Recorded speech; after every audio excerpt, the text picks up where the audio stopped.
Hey guys, so we are coming to you live from my sister Crystal's kitchen. And as we talked about before, she's kind of the brains behind the operation. So anytime that we're together is an opportunity for her to kind of showcase all of the goodness she has flowing from her kitchen. So we are going to, what are we going to talk about today? Bone broth? Bone broth. Chicken bone broth. Yep, so a lot of different benefits, which almost all of them, I had no idea of until she had introduced me to it and talked about how many benefits there are and how good it is. And one thing I think is kind of crazy is how, everybody knows that when you're sick, you're supposed to eat chicken noodle soup, right? And drink chicken broth, but it's not the junk out of the can that most of us are eating when we're sick, which is doing absolutely nothing for us. It's this stuff. So she is going to break it down for everybody as far as like what it is, how to make it, and what it's good for. So, all right. I'm going to make this as easy as it is in my kitchen. There's a lot of stuff online when you look up chicken bone broth. There's a lot of different like precise stuff, I used to do that years ago when I started making it. Now I save my chicken bones. I save my ends to my celery, carrot, onion peels, garlic peels.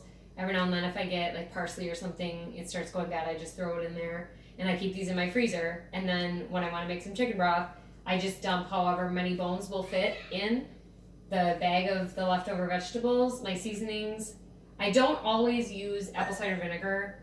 It is something that's supposed to draw out more of the nutrition from the bones. So I have that out here. I'm going to use it this time. Sometimes I forget. Doesn't make really a difference.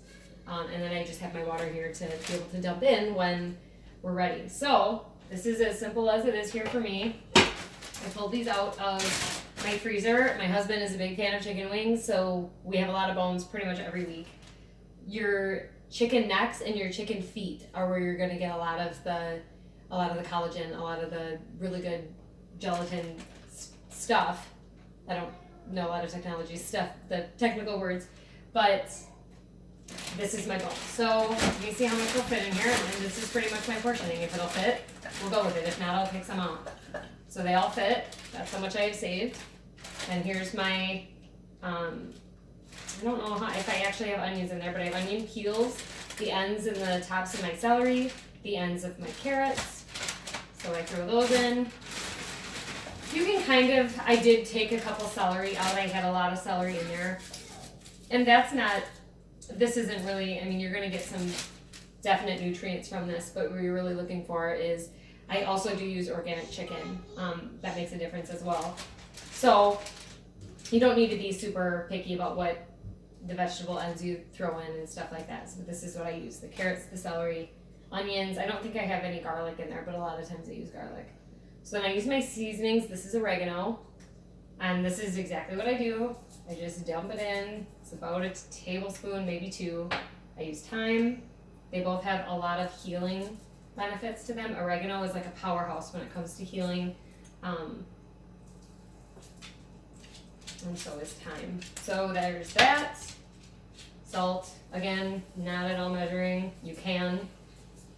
I'm not doing it. There's my salt. I'm going to add the water first, and then I'll add the last bit of the apple cider vinegar.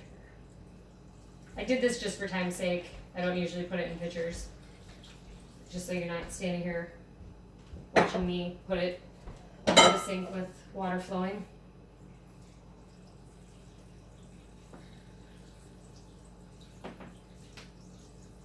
Look at that, right to the top. Okay, so I'll do my last bit. I think it's about a tablespoon, they say, for apple cider vinegar. I just do kind of like, boop, done. That's how much is in there. I'm gonna put it on low, put it on the lid.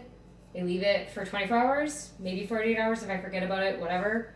When you're done with it, I have a kind of a system. I should have probably prepared this part. This is kind of my system for how I take it out. So here's just a pan, pan. Here's my strainer. I put that in there. I dump it all out, get everything out of there. I pull this out so it's all broth. set that in there. I actually use the ends for the carrots, and any remaining meat I can pick off, I give it to my dog. And then what's in here, there might be a little bit of the seasonings that's see through, so I'll use, sorry if I'm getting too close. I use this, and then I just scoop them out, get as much out as I can. I have a glass funnel. I have some old glass jars that I use from Trader Joe's and Aldi's. They have the really good tall ones with the lids. They fits in there, maybe 2-3 of those jars. I just put the funnel on top, put it in. Every now and then, if I have too much in my fridge or I'm not going to make a soup right away, I let it cool, and then I just put it in Ziploc bags and freeze it. So Or send it home with your sister. Yeah, I send pretty much every time Jesse's here, I give her a couple jars to go home with. So that's chicken broth pretty much. And if you guys want to see, we can maybe do a video of the after when you're kind of getting everything apart. But you guys probably get the gist of it. Take it out, funnel it, keep the broth, get rid of everything else, or do whatever you want to do with it. That's it. That's pretty much it.